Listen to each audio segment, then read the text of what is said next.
Olá! A campanha eleitoral para a escolha de prefeitos e vereadores termina nesta quinta-feira à noite. Foi a mais curta campanha da história e a mais censurada de todos os tempos. Nem a ditadura militar conseguiu impor tanta censura como agora está sendo feito pelo comando judicial do país. Não é de estranhar, portanto, que haja uma letargia popular enorme diante do processo eleitoral. A primeira coisa a apontar para explicar esse comportamento é o desencanto do povo com a chamada via eleitoral. As pessoas entendem que não adianta nada escolher um candidato que trairá seu voto já no dia seguinte ao da eleição. Isso significa dizer que há um desencanto enorme com o sistema representativo, ou seja, o poder supremo é exercido pelo povo, mas pela via do voto e pela representação por meio de parlamentares. O cidadão é chamado a se manifestar apenas uma vez a cada 4 anos. No resto do tempo, os parlamentares escolhidos agem de acordo com a sua vontade e apetite pelos recursos públicos, desprezando completamente a tal vontade popular. Mesmo quando esses parlamentares, pressionados pelas manifestações populares, resolvem agir de acordo com o que deseja o eleitor, o mesmo é traído por uma invenção brasileira dos últimos tempos, o chamado ativismo judicial. No tempo da ditadura militar, os donos do poder tinham o instrumento do decreto-lei e do ato institucional. Hoje, os donos do poder têm o instrumento da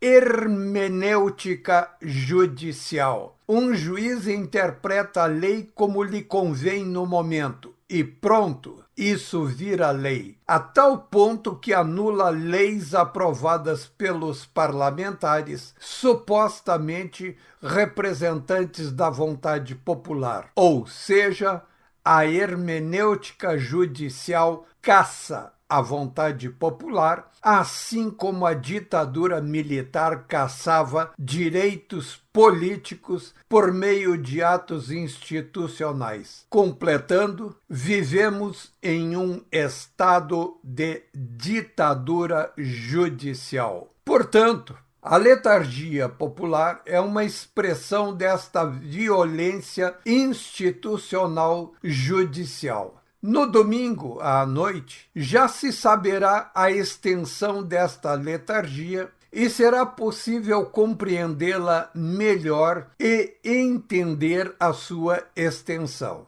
Os silêncios populares costumam esconder incômodos profundos que estão se sucedendo na sociedade, como aquelas calmarias no mar que antecedem as grandes tempestades. Pode ser que esteja a caminho a manifestação de uma grande oposição ao Estado dominante no Brasil, ao governo federal e às altas cortes judiciais. Há sinais nesse sentido, principalmente nos grandes centros urbanos. O partido do governo, do ex-presidiário Lula, corre o risco de sofrer uma derrota expressiva nos grandes centros urbanos, por exemplo, em São Paulo, Rio de Janeiro e Belo Horizonte. Vai perder também em Porto Alegre, Florianópolis e Curitiba. Significa que o sul e o sudeste do país estarão demonstrando grande desconforto com a situação política e econômica do Brasil no atual governo do ex-presidiário. Não é por acaso que ele se afastou completamente da campanha eleitoral, porque corria o risco de ser amplamente rejeitado em todo lugar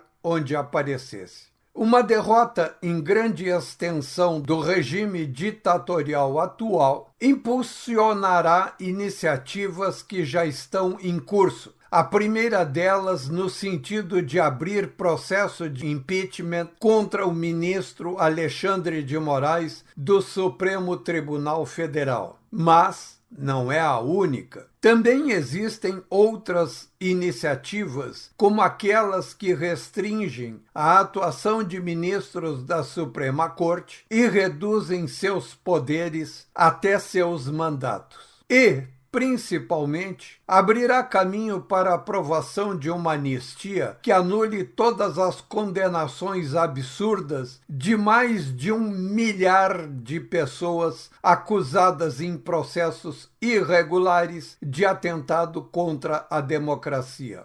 Ora, o maior atentado contra a democracia está sendo praticado no país pelo Supremo, que instaurou a censura sobre a liberdade de expressão dos brasileiros, assim manipulando o processo eleitoral. Isso é o que precisa mudar em primeiríssimo lugar. A eleição servirá para indicar esses caminhos e vai ser determinante para a eleição nacional de 2026 para presidente, governadores, senadores, deputados federais e estaduais. Quando isso se consolidar, será hora de começar a trabalhar pela realização de uma nova Constituinte, que coloque o Brasil definitivamente nos eixos, acabando com todas as maneiras de maracutaias contra a expressão da vontade popular. E uma das formas de isso ser alcançado será com a redução do número de partidos políticos. Até mais.